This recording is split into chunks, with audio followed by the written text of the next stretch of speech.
사람이 죽으면은 이름을 남기고 호랑이는 죽으면 가죽을 남긴다는 이 말 우리가 너무나 잘 아는 격언이기도 합니다. 이 격언의 의미는 우리가 이름을 남기자 그러한 단순한 의미를 넘어서 가치 있는 삶을 살자라는 말로 우리가 정리하는 게 오히려 더 좋지 않을까 생각을 합니다. 그런데 이렇게 사람의 이름을 남긴다는 것, 그것은 특별한 위인이나 특별한 사람들이 이름을 남기는 게 아니라 우리 보통의 사람들도 다 이름을 남깁니다. 그러나 그 이름이 많은 사람에게 알려져 있느냐 아니면은 몇몇 사람에게 알려져 있느냐 그 차이일 뿐이라는 거죠. 그러나 그 이름이 남겨진 사람들에게 어떠한 영향력을 남겼는가에 대한 평가는 달라질 수 있습니다. 사람들에게 많은 영향력을 끼쳤다 하여서 그 사람의 영향력이 좋다라고 단정 지을 수도 없고요. 또 반대로 몇몇 사람들에게 좋은 영향력을 끼쳤다 하여서 그 사람의 영향력이 작았다라고 또한 말할 수 없는 거죠.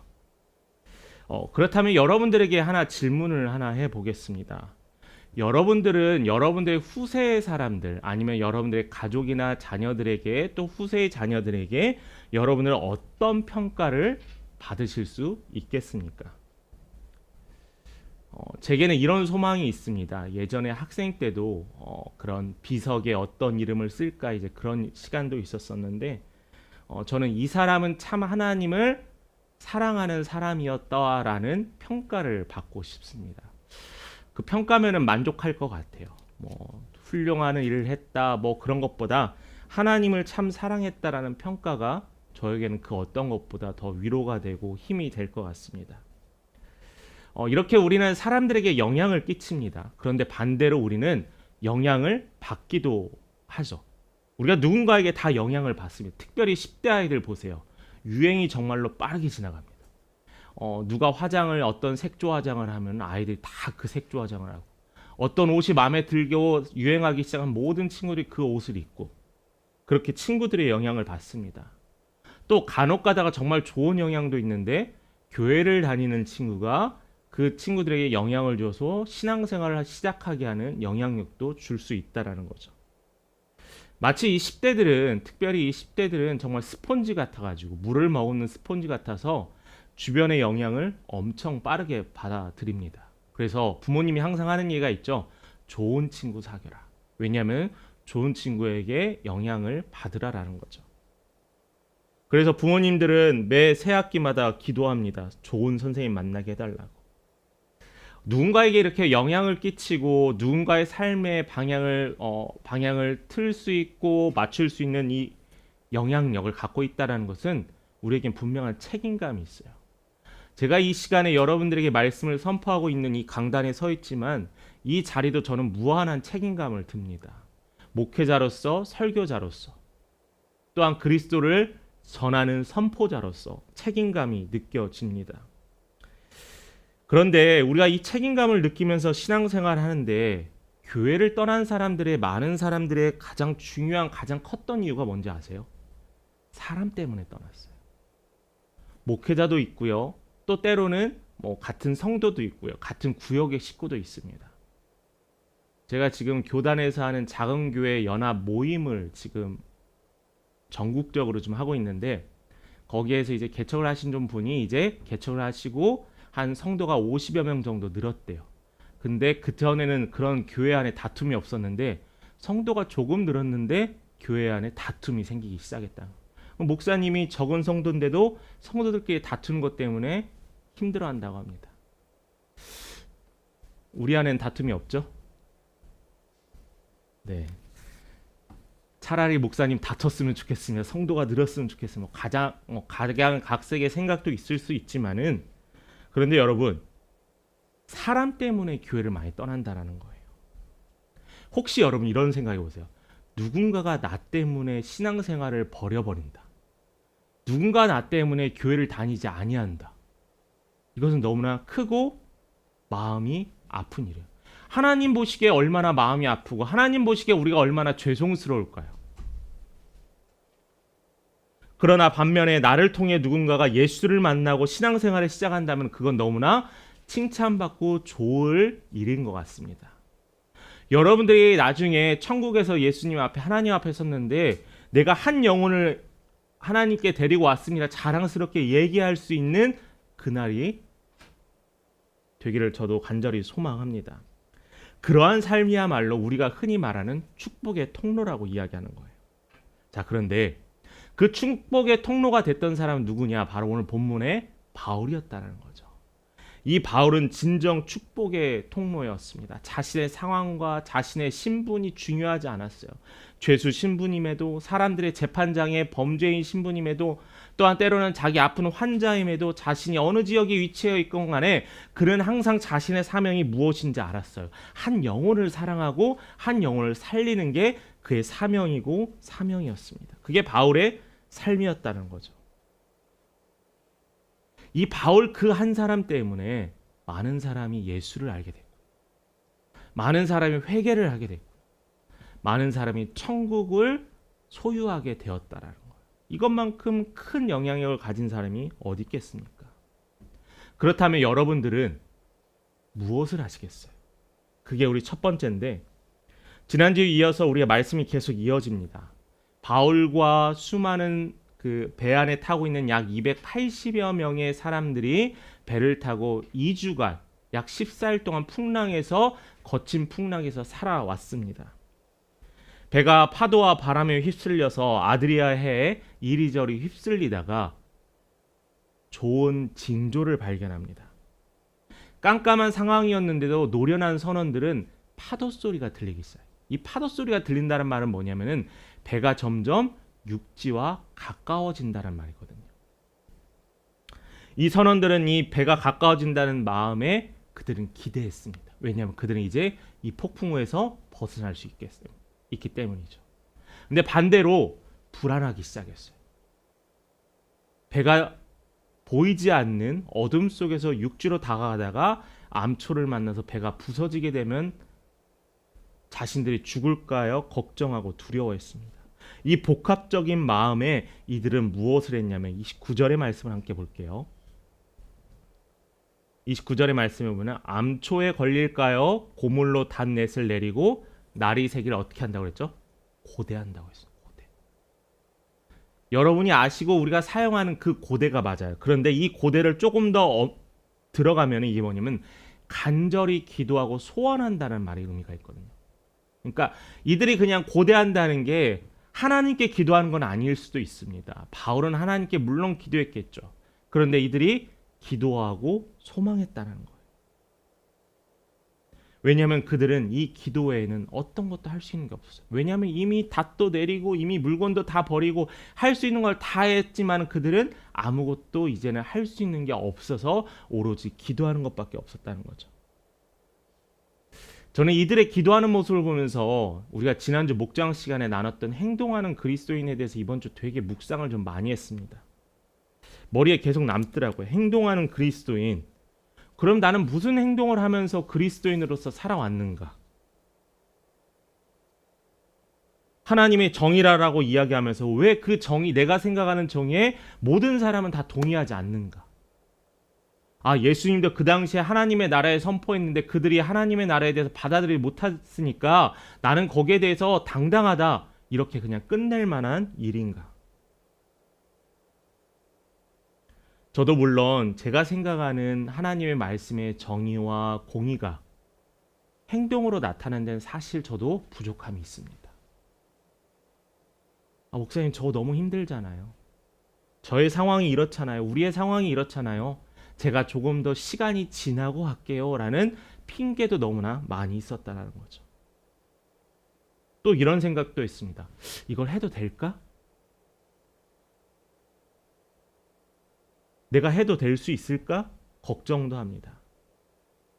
근데 이게 저만의 생각이 아니라 이 땅의 수많은 교회와 비춰지는 수많은 십자가 사이에 있는 그들의 고민이었을 거예요. 그러다 보니까 우리는 머뭇거리고 멈춰 있다라는 거죠. 말하기는 좋아하는데 행동하기에 약하다는 거죠. 머리는 커졌는데 우리의 몸과 손은 작아졌다라는 그 말이 나오는 거죠. 낮은 자리에 섰고 우리가 성탄 예배도 드리겠지만 마구간에 오셨던 아기 예수께서는 그 낮고 낮은 자리에서 그들과 함께 했는데 우리는 세상에서는 우리를 향하여 뭐라고 하냐면 기득권자라고 합니다. 기득권. 부유한 자, 소유한 자라고 합니다. 씁쓸하죠. 사람들이 바라보는 평가도 이런데 예수의 평가는 어떨까요? 저는 두려움마저 들어요. 한 예를 한번 들어볼까요? 성경에 나와 있는 말씀의 이야기입니다. 그 10처녀가 신랑을 기다리는 예와 너무나 잘 아시죠? 근데 5명의 처녀는 등잔에 기름불을 준비하며 신랑을 기다렸습니다.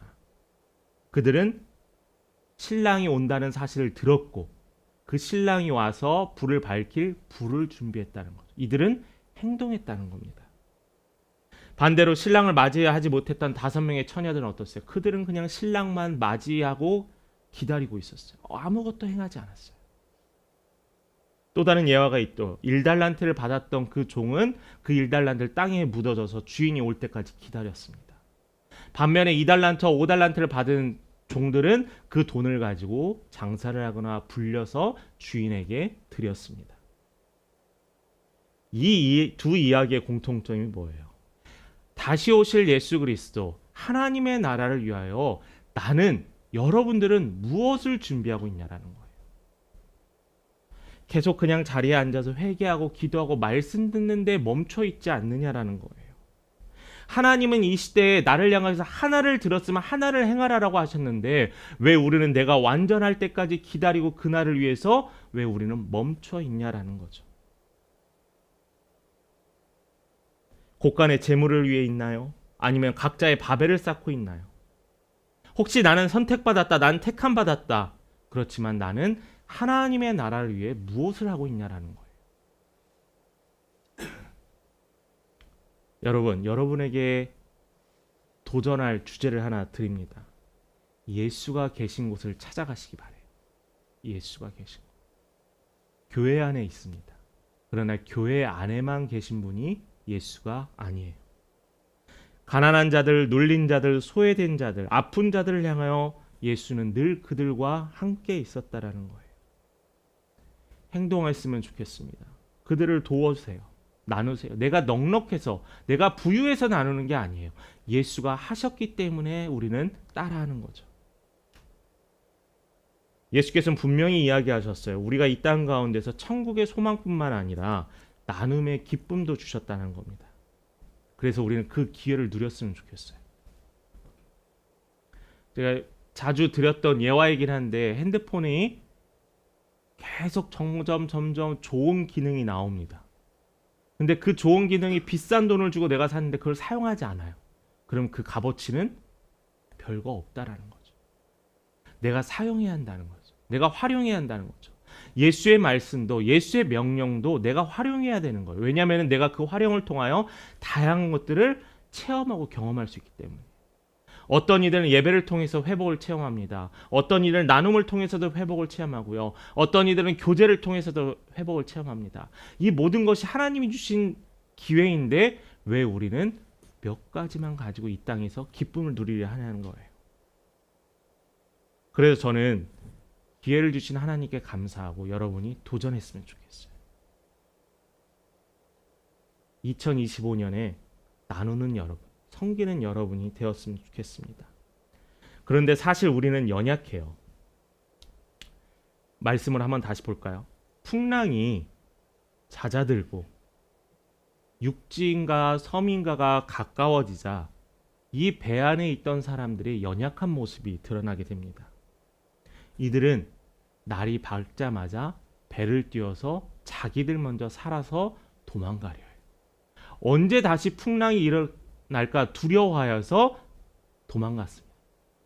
누가 도망갔겠어요? 선원들이 가장 먼저 도망갔겠죠. 선장들이 가장 먼저 도망갔겠죠. 마치 우리가 몇 해 전에 있었던 세월호를 배에 탔던 학생들과 사람들을 버리고 도망갔던 선장이 떠오릅니다. 이 선원들은 연약하여서 자신들이 조금이라도 더 살려고 도망갔어요. 우리 31절과 32절의 말씀도 봅니다. 그들을 향해서 바울이 이야기해요. 백부장과 군인들에게 이르되 이 사람들의 배에 있지 아니하면 너희가 구원을 얻지 못하리라. 이게 뭐냐면 너희들이 살 수 없다라는 거예요. 32절에 이에 군인들이 거룻줄을 끊어 떼어 버립니다. 이들이 바울의 능력과 힘을 알았기 때문에 이 군인들이 도망가려는 배를 차라리 끊어버려서 배를 버려버립니다. 그럼 그 배 안에 있던 그 어떤 사람들도 더 이상 도망갈 수 없게 되는 거죠. 그게 바로 구원에 이르는 길이에요. 근데 이게 누가 하신 얘기예요? 하나님이 명령하신 거예요. 하나님이 내가 너희들을 책임지고 살려주신다는 그 약속의 말씀에 조금이라도 틈이 보였더니 그들이 도망가려고 하는 거예요. 내가 아무것도 할 수 없었던 풍랑 가운데서 하나님께 고대하고 기대했던 그들이 내가 이제는 배를 띄워서 도망갈 수 있는 그 기회가 있고 힘이 있으니까 그들이 그때를 참지 못해서 도망갔다라는 거예요. 저는 이 현상을 보면서 우리를 생각해 봅니다. 뭐냐면은 우리도 하나님께 간절히 기도하다가 내가 할 수 있는 무엇인가 생기면 그때는 기도하기를 멈추고 내 힘으로 다시 하려는 현상이 생긴다는 거죠. 이 배에 타고 있었던 사람들도 마찬가지였습니다. 자신들이 하려고 했어요. 자신들이 할 수 있는 게 생기니까요. 그런데 하나님이 원하시는 것은 내가 거기에 이를 때까지 그 배에 모두 다 기대하고 고대하라는 거예요. 그게 명령이에요.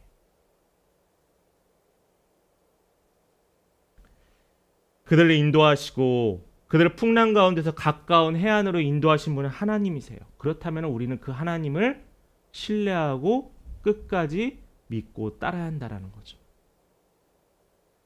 제가 한 세미나에서 들었던 글입니다. 좀 우리가 생각해 볼 수 있는 글인데 우리의 이야기이기도 해서 한번 나눠보려고 합니다. 어떤 분의 간증이었는데 그분께서 욕심을 부리다가 작은 사기를 좀 당했어요. 그런데 잃어버린 액수를 보니까 자기가 안 내고 넘어간 11조의 금액만큼 사기를 당했다는 거예요. 여러분들 같으면 이 사건에 여러분들은 어떤 생각? 내가 11조를 안 들여서 내가 벌 받았구나라고 생각하겠죠. 근데 이건 11조에 관한 이야기가 아니에요. 헌금에 관한 이야기가 아니에요. 하나님의 뜻과 하나님의 인도에 관한 이야기입니다. 무슨 사건이 터지면은 우리는 내가 잘못했겠구나. 내가 무엇을 실수해서 이런 일이 생겼구나라고 인과관계를 찾으려고 합니다. 왜냐하면 우리는 경험을 통해서 하나님은 이러실 거라는 추측을 하기 때문이죠. 물론 우리의 이런 많은 경험들이 우리의 신앙에 도움이 되는 건 분명합니다. 그런데 절대적인 답은 아니라는 거예요. 여러분 기억하세요. 절대적인 답은 아니에요. 특별히 헌금 가지고 하나님께서 벌하신다는 것은 정말 그건 좀 낮은 단계의 신앙과 믿음이 아닐까라고 생각을 합니다. 우리가 믿음 생활에서 주의해야 할 것은 우리의 생각만으로 우리의 느낌만으로 하나님의 뜻을 판단하면 안 된다는 거. 이게 중요합니다. 신앙생활을 오래 한 사람일수록 하나님께 묻거나 하나님의 뜻을 구하는 게 아니라 내가 이랬으니까 라고 하면서 그냥 치우쳐버린다는 거죠. 하나님의 뜻은 매 순간순간마다 존재합니다. 믿으십니까? 하나님의 뜻은 매 순간순간마다 존재해요. 그런데 하나님의 뜻은요, 우리를 이렇게 옥새에 가둬놓고 우리를 철창에 가둬두는 게 하나님의 뜻이 아니에요. 하나님은 우리를 자유롭게 두고 싶어 하세요. 시편의 말씀에 있잖아요. 푸른 초원에 우리를 누이시고 먹이시고 기르시는 그 하나님. 그러나 그 하나님의 그 기르시는 푸른 초원 가운데 하나님의 말씀의 울타리와 하나님의 보호하시는 그 그늘 안에서 우리가 살아가는 거예요. 자유롭게요. 그런데 우리는 신앙생활하면서 자유함이 있는데 우리는 자꾸 우리를 스스로 얽매여요. 마치 율법주의자들 같이요. 바리새인과 같이요. 그렇게 해야지 구원받는다. 그렇게 해야지 천국 간다. 아니에요. 하나님의 말씀의 기준 안에서 우리는 자유함이 있다라는 거예요. 때로는 손을 올리고 찬양하고 때로는 주의 말씀을 선포하고 때로는 주와 아침에도 저녁에도 늘 함께하는 그런 모습이 우리의 자유함이라는 거죠. 그래서 우리는 주를 위해 무엇이든지 할 수 있습니다. 주를 위해 무엇이든지. 나를 위한 자유함이 아니라 주를 위한 자유함이 있다는 거예요. 주를 위한 자유.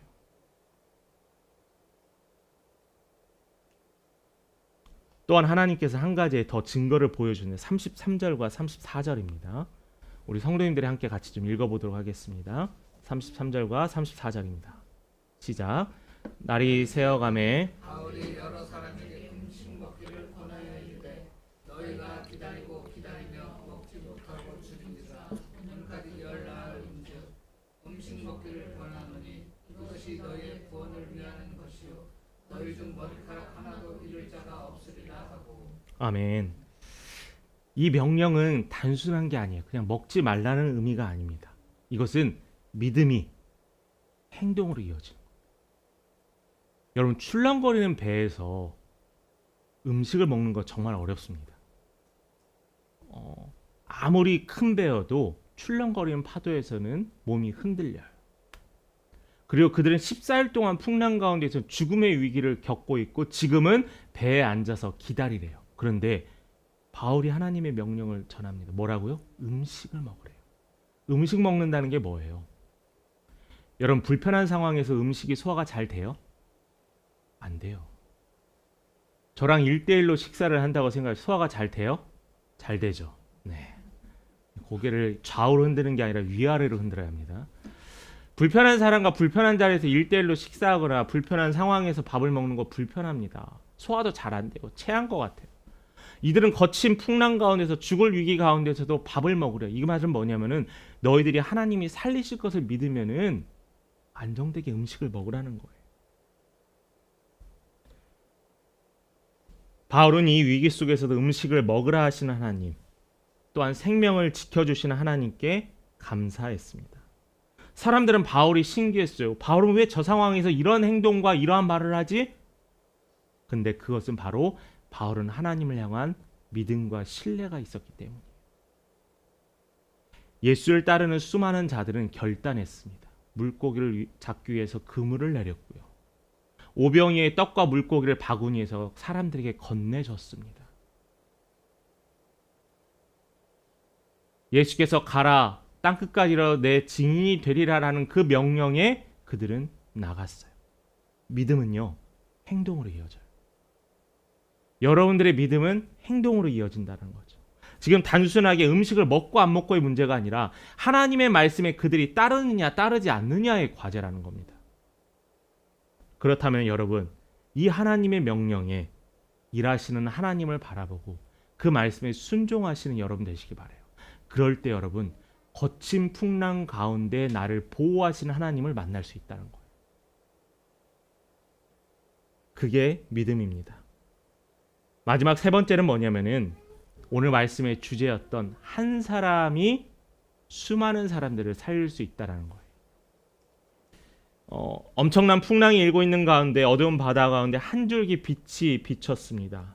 날이 새면서 날이 밝아지면서 가까운 해안가에 다다르게 되었어요. 이러니까 어딘지는 모르지만 그들의 배가 이제 안착할 수 있고 암초도 다 헤쳐서 안전하게 갈 수 있게 되었습니다. 그 섬이 어떤 섬이냐? 바로 몰타 섬이라는 거예요. 그런데 배 안에 있었던 이 사람들에게는 한 가지 문제가 더 생겼어요. 뭐였냐면은 배 안에 타고 있는 죄수들을 어떻게 처리할까라는 거예요. 이 배 안에 있는 죄수들은 로마로 건너가서 대부분 어떻게 되냐면은 콜로세움에 가서 짐승들의 먹이가 되거나 사람들의 유흥거리가 됩니다. 결국 그들은 죽을 수밖에 없게 된다라는 거죠. 그런데 이 죽을 수밖에 없는 이 사람들을 향해서 군인들은 이들을 죽이려고 합니다. 왜냐하면은 그들을 데리고 섬으로 가다가 그들이 도망이라도 혹시 가면은 어떻게 되냐면은 이 군인들이 다 죽임을 당해요. 그렇기 때문에 차라리 노예를 죽이고 죄수를 죽이는 것에 대해서는 벌을 받지 않지만은 그들과 함께 이곳에 도착해서 움직이다가 그들이 도망가게 되면 자신들이 죽게 되기 때문에 그들을 죽이려고 합니다. 근데 그때 43절과 44절의 말씀을 봅니다. 백부장이 그들을 향해서 명령합니다. 백부장이 바울을 구원하려 하여 그들의 뜻을 막고 헤엄칠 줄 아는 사람들을 명하여 물에 뛰어내려 먼저 육지에 나가게 하고 그 남은 사람들은 널조가 혹은 배 물건에 의지하여 나가게 하니 마침내 사람들이 다 상륙하여 구조되니라. 사람들이 미리 도망갈까 하여 군인들이 다 배를 버렸잖아요. 구조선을 다 버렸잖아요. 그 가운데 그들이 헤엄쳐서 가고 널빤지를 메고 가는데 이 백부장이 바울과 그의 죄수들을 향해서 그들을 살려주라라고 합니다.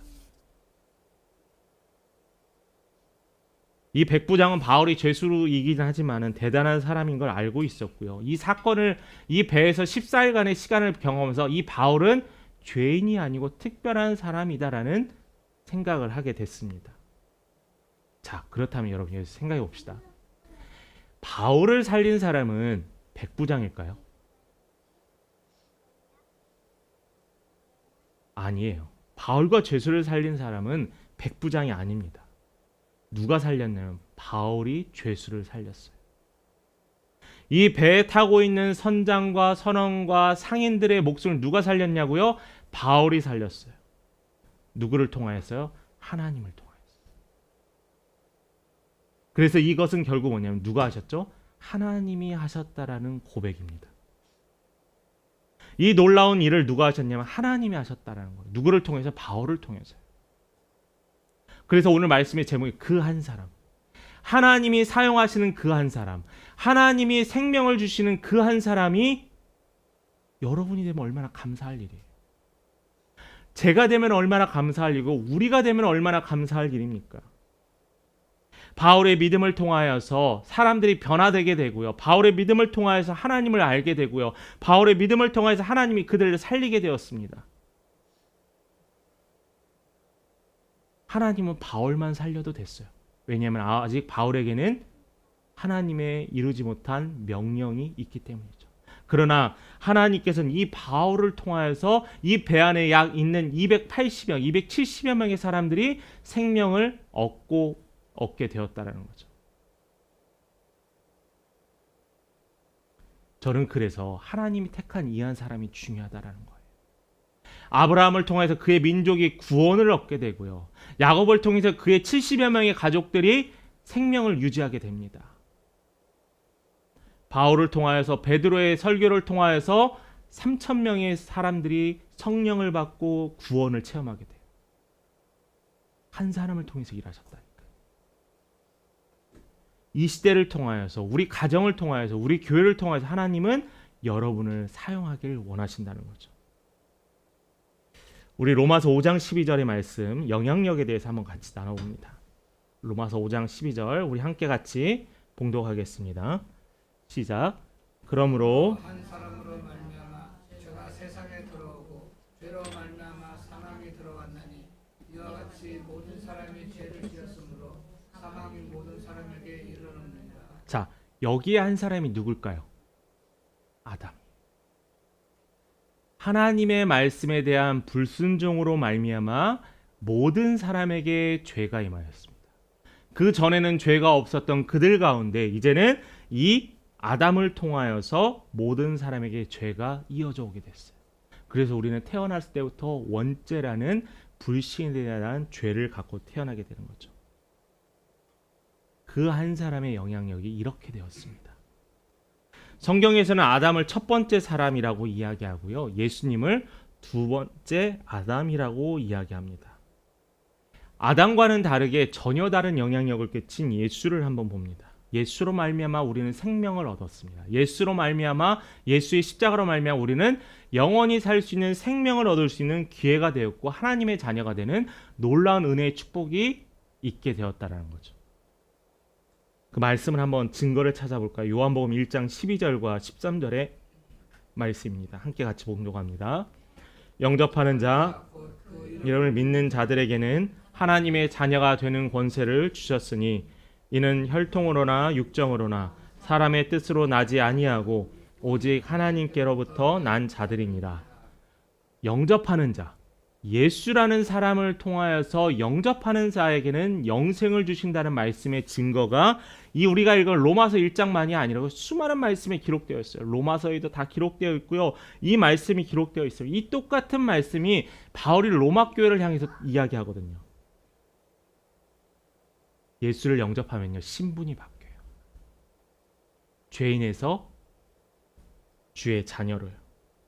여러분, 죄의 근원이 되겠습니까? 사람을 구원에 이르게 하는 하나님의 그 한 사람이 되시겠습니까? 바울은 안내자로서 그 한 사람의 역할을 충실하게 감당합니다. 이때까지 하나님께서 바울에게 주신 명령이 있었기 때문에 하나님은 바울만 살려도 돼요. 그런데 바울은 그 배에 타고 있는 모든 자들을 죽게 인도하는 그 역할을 감당한다는 거죠. 누구를 통해서? 그 한 사람을 통해서요. 그래서 여러분, 설교의 초반에 이야기했지만은 내가 누군가에게 영향력을 끼칠 때, 내가 가족들에게 영향력을 끼칠 때 정말 무거운 책임감을 갖고 있어야 한다는 거죠. 과연 나는 그 책임감을 감당할 만한가? 늘 스스로 돌아보아야만 합니다. 그들은 바울을 통하여서, 바울의 그 한 사람을 통하여서 14일간의 폭풍 속에서 살아나게 되었습니다. 그들에게는 폭풍은 죽음의 자리가 아니라 영생에 이르는 길임을 확인할 수 있습니다. 말씀 하나만 더 하고 마치려고 합니다. 한 이야기가 생각이 나는데요. 요한복음에 보면은 한 알의 미랄이라는 말씀이 기록되어 있습니다. 미랄 한 톨은 정말 보잘것없죠. 제가 정말 보잘것없습니다. 제가 예전에 한번 설교 때 그 미랄을 가지고 청년들한테 보여줬는데 청년들도 생각 외로 너무나 작아서 깜짝 놀라더라고요. 그런데 그 열매가 결실을 맺었습니다. 아주 작은 열매가 추운 겨울을 지나고 땅딱한 흙 속에서 벗어나서 열매를 맺게 되었어요. 그 미랄의 삶을 누가 사셨냐면은 예수가 사셨다는 거예요. 예수가. 하나님의 아들임에도 불구하고 이 세상에 오셔서 친히 십자가를 지셨습니다. 그분은 우리의 죄를 위하여 구원에 이르게 하셨고요. 희생제물로 말미암아 스스로 미랄의 삶을 사셨어요. 여러분, 우리가 어떻게 행동해야 하는지 어렵죠. 우리가 어떻게 말씀 가지고 살아야 하는지 어렵죠. 예수가 했던 대로 하면 돼요. 마태, 마가, 누가, 요한에 적혀있는 짧은 네 복음서에 기록되어 있던 예수의 삶대로만 우리가 살면 돼요. 그러면 어려운 게 없어요. 여러분, 한 알의 미랄이 되세요. 구원의 은혜를 입으세요. 그리고 주를 따르시기 바랍니다.